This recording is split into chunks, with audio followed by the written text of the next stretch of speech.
You can see on the board behind us that the topic we're going to cover today is why does weight fluctuate?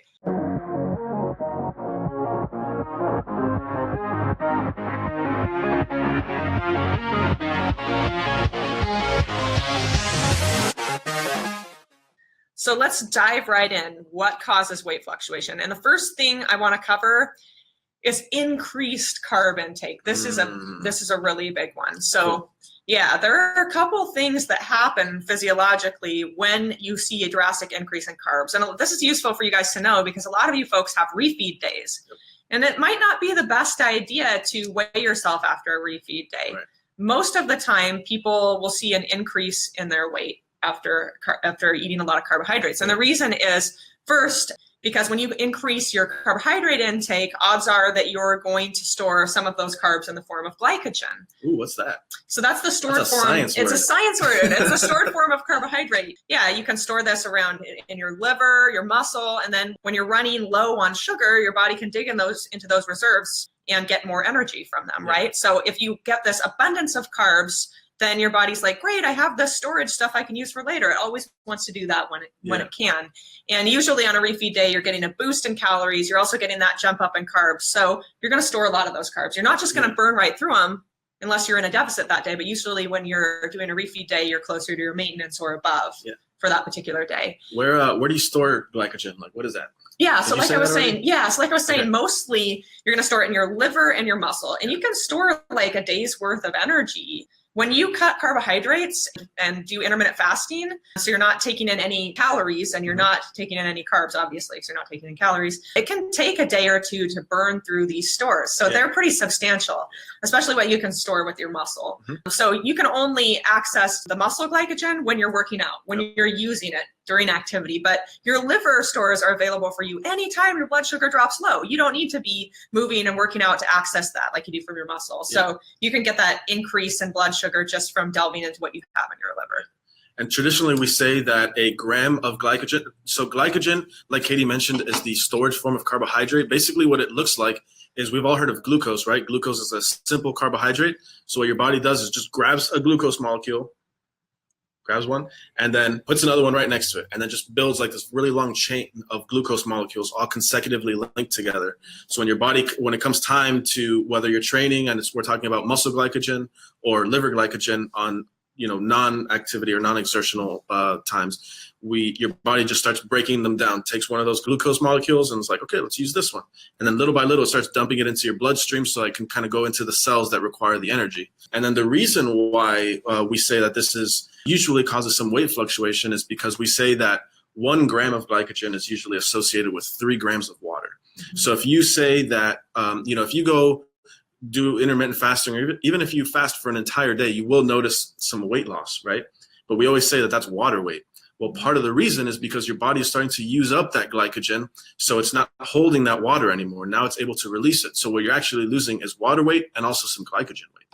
Right, exactly. Cool. You're just peeing out water when you cut carbs, right? And you're taking that in, your body's storing more of the water with the carbohydrates. It needs that, facilitates that storage. And then also, like, there's a second thing that can cause an increase in weight from carbohydrates, and that's just manipulation of the hormone insulin, right? I know. What? So when you eat, so that's what they say. Okay, it's not the bad guy. I'm kidding. Yeah. Don't even stoke that fire. I see what you're doing over there. Over here. Yeah. So when you take in carbs, right, your body is going to release a hormone insulin that can help pull these carbs into your cells from your bloodstream, so it can be used for energy. You don't want it just floating around in your blood. That's what happens with diabetes. It can cause all kinds of problems. So insulin is going to go up and help signal that the receptors to pull these molecules in, these glucose molecules.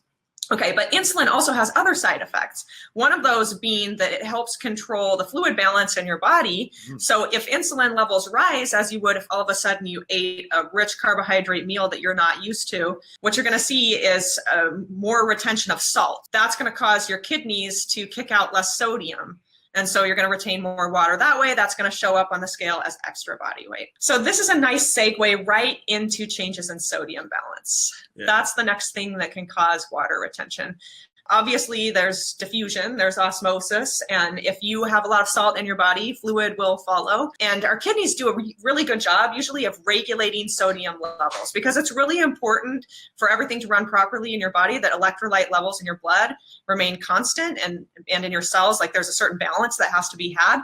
And it's so just to sustain life, right? So your kidneys do a really good job of regulating that and kicking out sodium that's extra. So a lot of people who are doing contest prep will try to manipulate sodium levels, thinking that they can manipulate their weight that way. And at first that might work a little bit. Like if you suddenly drop your salt intake, at first you might start kicking out extra water, but then your body gets smart and it's like, oh my God, I need to retain more salt now because I'm not eating enough salt. So it'll switch directions.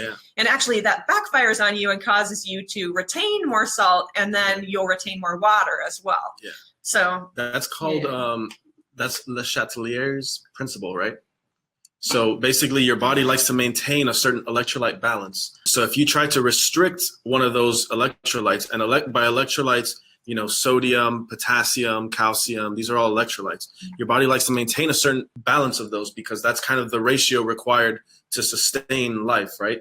All of your cells interact with electrolytes on a regular basis. That's how they maintain like a certain charge. It's kind of how things work on a cellular level. Right. So, and a lot of these things are needed just as cofactors for metabolism. So if you don't have those cofactors, they're going to take it from your blood and move it to your cells so that you can process this food and create energy with it. And that can cause an imbalance between your cells and your blood. Okay. So this has to be tightly regulated by the body. Our bodies are really smart. Incredibly smart. We have a really hard time trying to outsmart our bodies, pretty much. So yeah, our body likes to maintain the certain ratio, and it will draw it from your blood to maintain that cellular balance, that ratio, that like kind of golden ratio that your body operates on most efficiently. So by restricting salt, we're actually digging ourselves in a bit of a hole, because we're kind of taking it away from one place to put it somewhere else, instead of kind of accomplishing this goal that we're trying to with like limiting water retention. I mean, in the short term, it can cause a change in weight, right? I mean, for those of you guys who are sensitive to sodium, like a lot of Asian people tend to be really sensitive. So I had a Vietnamese roommate. My God, if we went to a buffet, or if she had any more food than usual with extra salt, she would retain like pounds of weight the next day. It was crazy what she could do. For me, my body was really smart. My kidneys were like, oh, extra salt. Okay, now we can kick more out and maintain this balance. It's crazy. There's a small portion of the population that's super sensitive to this. And so if you guys find yourself dieting for a long time and you're eating, like your body's used to a certain amount of salt, and then all of a sudden you hit the buffet and you're eating all this salty food, you can see a jump up in the scale the next day. That can happen. And at the same time, like if you suddenly drop sodium in the very, very short term, you might see a drop. But it's kind of stupid to manipulate all this, because it can, like we said, it can easily backfire. People's bodies are pretty smart, and it will very quickly recompensate for that. Our bodies by no means care about the weight or the number on the scale. We care about survival above all else. And if you kind of start messing with these things, you know, you might see some fluctuations in the scale, because that's a secondary consequence of maintaining your life at the end of the day, right? Exactly. Yeah.